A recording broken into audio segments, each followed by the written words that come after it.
दिल्ली की सर्द रातों में 19 वर्षीय आशी ने एक नए फ्लैट में कदम रखा था। उत्तराखंड से आई आशी ने कॉलेज में एडमिशन लिया था और यह फ्लैट अब उसका नया आशियाना था। उसके माता पिता उसे बसाने आए थे और फ्लैट को व्यवस्थित करते हुए उन्हें पुराने ओनर्स का एक गत्ते का बॉक्स मिला। उन्होंने उसे अनदेखा कर एक कोने में रख दिया। 3 दिन बाद आशी के माता पिता वापस उत्तराखंड लौट गए, लेकिन उसकी माँ ने जाते जाते कहा, आशी, मुझे कुछ अजीब सा महसूस हो रहा है। आशी ने इसे मामूली चिंता समझा, लेकिन जल्द ही उसके जीवन में जो घटित होने वाला था वह किसी बुरे सपने से कम नहीं था। आशी को फोटोग्राफी का जुनून था। उसने अपने नए फ्लैट को सजाया और कॉलेज के दोस्तों के लिए शनिवार को एक पार्टी रखी। शुक्रवार की रात वह घर साफ कर रही थी, तभी उसकी नज़र उस गत्ते के बॉक्स पर पड़ी।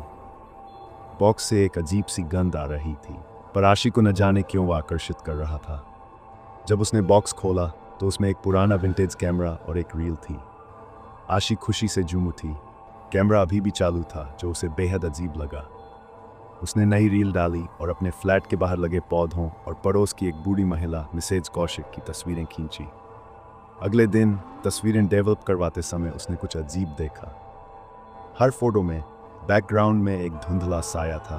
वह साया एक भयानक मुस्कान लिए हर तस्वीर में मौजूद था। जैसे जैसे तस्वीरें देखती गई, आशी को ऐसा लगा कि वह साया हर नई फोटो में और पास आता जा रहा है। शनिवार की पार्टी कैंसिल करके वह कमरे में वापस आई और उसी कैमरे से अपनी शीशे में तस्वीरें खींची। तभी शीशे पर दरारें बनने लगी।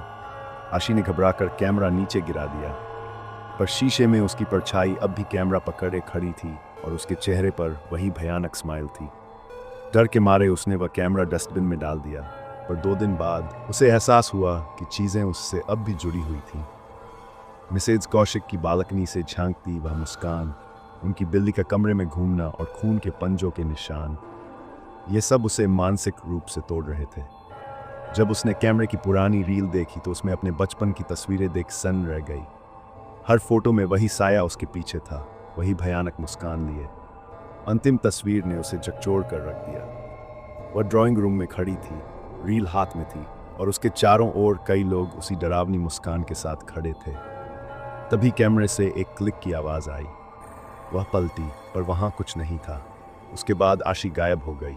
महीनों तक उसका कोई पता नहीं चला। कुछ समय बाद आशी के छोटे भाई ने वही कैमरा उठा लिया। उसने घर के बाहर पेड़ की एक तस्वीर खींची। 3 दिन बाद वह पेड़ पूरी तरह सड़ गया। जब तस्वीर डेवलप हुई तो उसमें पेड़ के पीछे आशी खड़ी थी, वही खौफनाक मुस्कान लिए। अगर यह कहानी आपको डरावनी लगी तो चैनल MRCG मार्क को सब्सक्राइब करना मत भूलें। हर हफ्ते आपके लिए ऐसी ही रूह कंपा देने वाली कहानियां लाते हैं।